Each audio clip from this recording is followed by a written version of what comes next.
Whakalapula hea tu hanei tau wala tala tutupu ke lata mai a whiawhia hatu loto nei. Whiawhia e whakatu whanu ha kua mōwai taha poini ue miliona tala mai he whakatu whanu ha initia ke lata mai tau whakaroanga ke whakalaulahi e tau telefoni uta whanu. Lali e whakatu whanu ke whaipuipuianga ke tau puhalanga hua ke lata mai tau whahi tā whale he motu. Hawhangi e whakamauhi ngoa ke lata mai ka ina leweki atu ke tau whanau ni kua amana kia e whakatu whanu ke whakatu. Kua mana kia e whahi whakahutohi ke kumi puhala ke whakamukamuka e tau puhala uta whanu he tau whikau. Kua whakailoa he whakatu whanu kua fuaki ai he whakatu whanu initia taha poini ue milion dala ke lata mai whakalaulahianga ke tau whakahoruanga he tau telefoni uta whanu.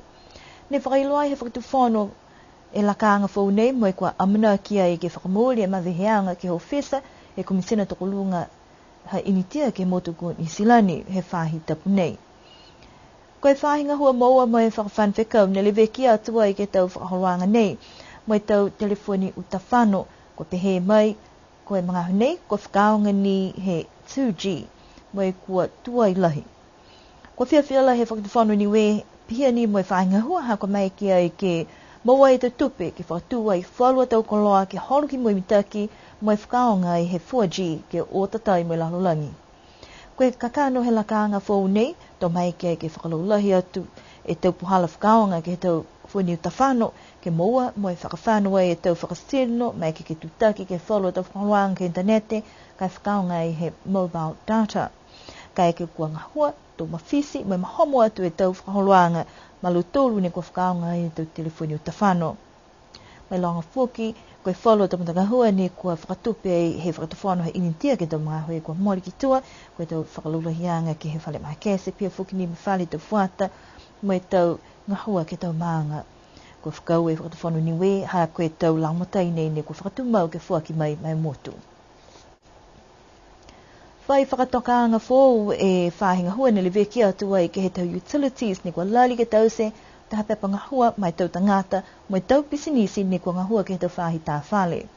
Koe kakano ni kua tau se ai pehe nei, ha kua kamata ki kisia kua marikisi hake tau tangata ni o mai ke motu, mai whakatua i tau pisinisi kai nāka i loma hino, na mua na kai e tau whakamailonga ki tau se tau whakahoruanga tā whale. Whakatutalai mo i e taki he whahi utilities ke kisia, koe hingo he tau kakano fuki, ne kua mana kua e ke tau se ai e tau pepa ngahua nei, mai tau mata whakatuwhanu. Nono ke whakamaka whanu mai whahinga hua, e tau e whahi a building industry ke whakamaka whanu e tau ke he tau tangata ngā hua, pia whukini ke he ribe ke atu ke he tau tangata kaha, tau clients, tangata kaha ne aruturu ka whaere, ne tā langa tangata ngā hua. Ribe ki aruturu whuki, si pia whukini ke he tau tunga tau takau ne mai tau tupe kaha ke maua ki tau tā ki tau whaere tau rea.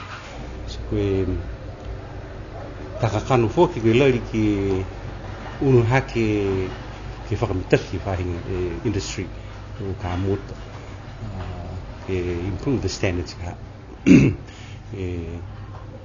Koe mena ni hake onono ke he tau tangata ka nonofi loto ke ai whai pākia roturu, bue whianga greda mui roturu muatu ke tau ka toitoa wha, whangamana pia. So ka mena ia ne lari ke tau se e tau mawhano ne.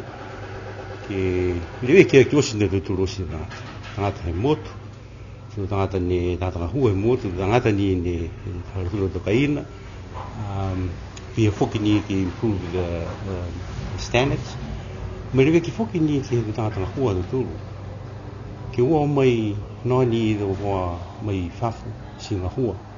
Ka i whai ai register ha. Ni marado ka uta to ngā hua he wha hua to tūri mutu. Ne whakahoko e taha whanuanga ke hau tulo te whaita pamali ke whakatutalai ke taha pepa ni kua tālanga, moi whakakisi mana tu fuki ke tua mana kianga nehi whakatu whono mai tau whahi tā whale. E longa e tau huhu, pia whaki ne tau mena ne la mai lo tūru hage lari whakamtake ke policy. Ai ni wharu ne ai la koe ala mama lohi e whekau. kai kumna tau si bo kini e whakatutalanga nei ki o mai te poi whafo e tu kamuta pindu ko hila pindu ko palama me wharufuki e manako ki mai ke tutala ko nei si manako toi na maduru ke mo me do tu tari bia formena ka o pita maduru tu tari ai kai muatu ko mau me lo tur like this behi le formena nei la this behi ka ko tu me mta ki osia ke tamai maduru me liu maduru no no foki tuku foki ne ke se ke ai hu he policy ka hei to regulations going to developing an act la ta me fahi sigo bitaki ko mo me do comments me ro tu ha ko manaka do ene mo do ke pia nga huo do nga te fa ha ko be tu ko mo do nga si mau rahi mo do fon e ai ti fa ro tu ha mo ya ai fo nga huo ai ko do fa mana bien ni man kai fe la mo do he do comments ya ko koe kamatanga hanei ke tuku atu whalo ta manatu ke whakatutala ki ai, mo ki sia koe hei ngoe te puhala ke whakahauru ki mua e te ngahua. Amana ki ke whai mga ho tō whamau pōpō e te pepa ngahua nei, mo e te la mata whakatu whono. Kumi anga ia whalo te hukui he whae ngahua ni ko tuku atu e mata ngahua ke whakatuai e whale ke tātu e te whanau ke leweki ki ai, ke iloa koe lahi whewhe e manako ke whakaonga e mata kawi nei, mo e koe whakangahua whewhe fōki.